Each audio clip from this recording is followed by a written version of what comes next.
Вот и настали майские праздники, поэтому и сводка сегодня супер короткая. И, кстати, если вы живете не в Москве, и вы снимали парад 9 мая в своем городе, то мы будем благодарны, если вы пришлете фото и видеоматериалы в наш бот обратной связи. Ну или если вы где-то в интернете натолкнетесь на фото и видеоматериалы парадов 9 мая не из Москвы, то, пожалуйста, присылайте нам все ссылки, потому что мы своей командой думаем повторить наш традиционный анализ, который мы проводим каждый год на 9 мая. То есть мы ведем подсчет всей техники, участвующей в парадах 9 мая по всей России. И сравниваем с прошлыми годами и делаем какие-то определенные выводы. Мы с вами начинаем очередную сводку с войны. Всем привет, с вами Руслан Леви. Прошедшая неделя запомнилась нам активностью по нескольким направлениям на линии фронта, которые были активны даже после начала объявленного Путиным перемирия. Начнем с Курской области. Всю неделю украинские силы пытаются прорваться в приграничные районы Курской области в Глушковском районе, около поселка Новый Путь и в районе поселка Теткино. Это те районы, которые гремели в августе прошлого года, в самом начале Курской операции, но довольно быстро затихли. Основные боевые действия за Курское приграничье были все же в районе Суджи. В течение недели мы почти каждый день видим, как украинские инженерные машины пробивают линии бетонных пирамидок и минные заграждения на границе. После чего проделанным маршрутом пользуются группы на боевых машинах пехоты, бронетранспортерах и квадроциклах. Однако дальше все заканчивается ударами артиллерии и беспилотников. Пока что мы не встречали свидетельств того, чтобы украинским военным удалось закрепиться в одном из этих приграничных районов. Главный вопрос – зачем все это делается? И вот тут, честно говоря, мы теряемся в догадках. У нас даже забавная ситуация была. Сотрудник издания агентства попросил комментария по этому поводу у одного из наших аналитиков. На что он ответил: «Да черт его знает, что-то непонятное происходит».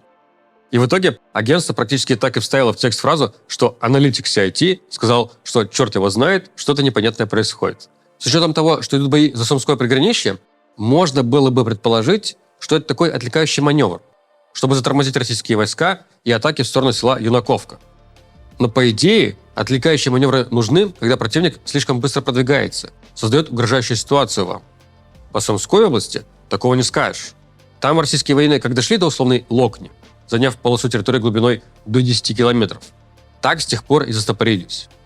Проводить отвлекающие маневры, когда прямой неминуемой угрозы нету, это как-то слишком расточительно, а избытком ресурсов сейчас никто не может похвастаться.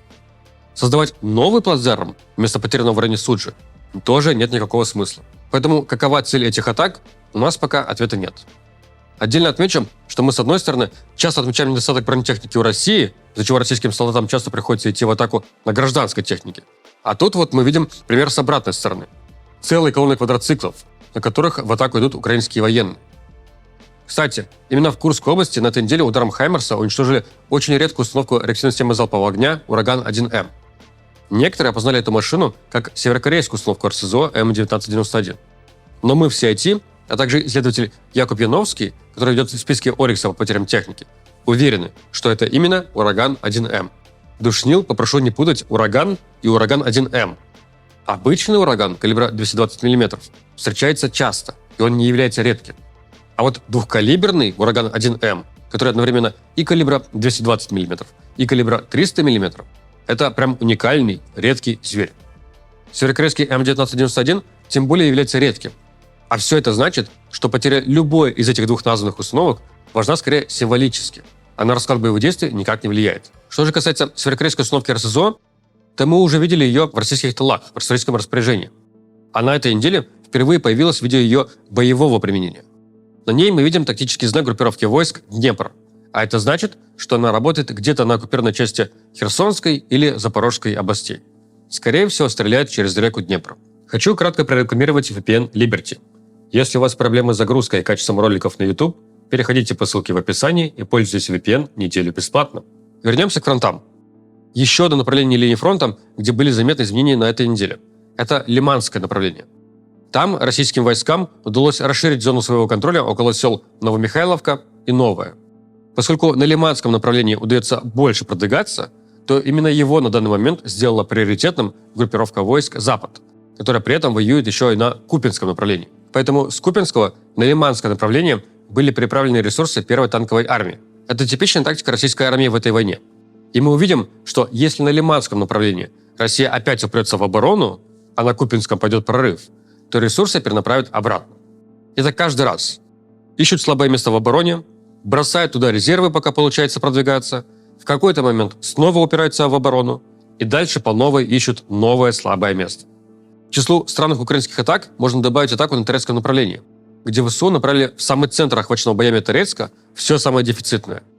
2 боевые машины пехоты Брэдли, 1 боевую машину пехоты Мардер, бронетранспортер М113 и бронеавтомобиль Казак. Вся техника была достаточно быстро остановлена и уничтожена ударами дронов. А вот странная эта атака потому, что большая часть города уже давно под контролем российских сил, и мы регулярно видим бои уже севернее Торецка. Зачем посылать колонну в самый центр населенного пункта, я не понял.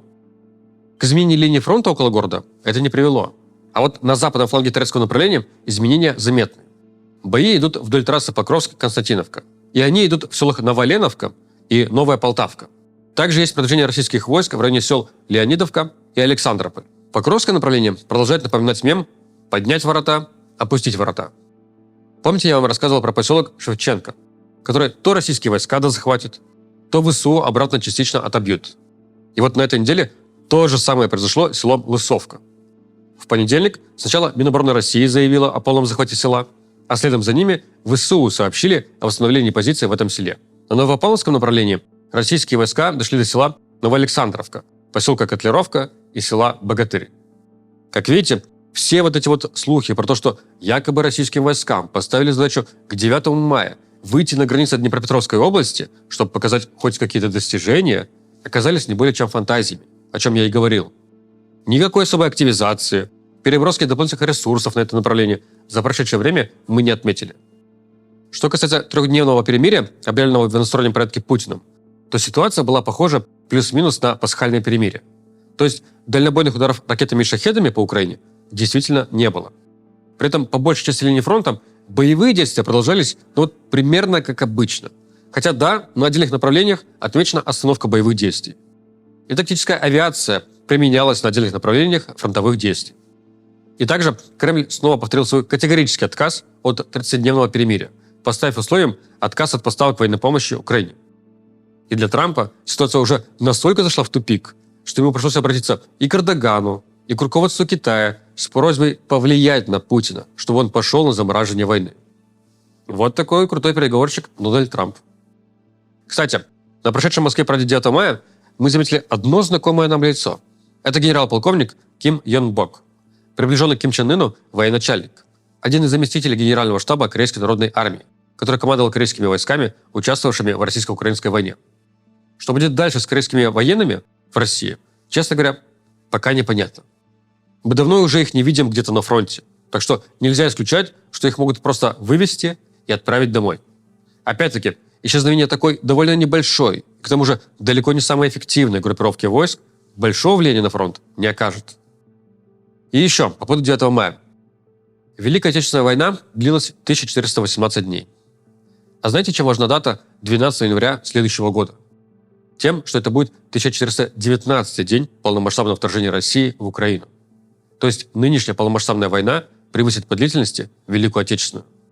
И у меня нет никакого сомнения, что мы перешагнем этот рубеж. Вопрос только в том, в каком состоянии мы это перешагнем. То ли это будет полномасштабная, действующая, активная фаза войны, то ли это будет замороженная война. Вот такие новости у нас были на этой неделе. Увидимся с вами в следующие выходные. До встречи и пока.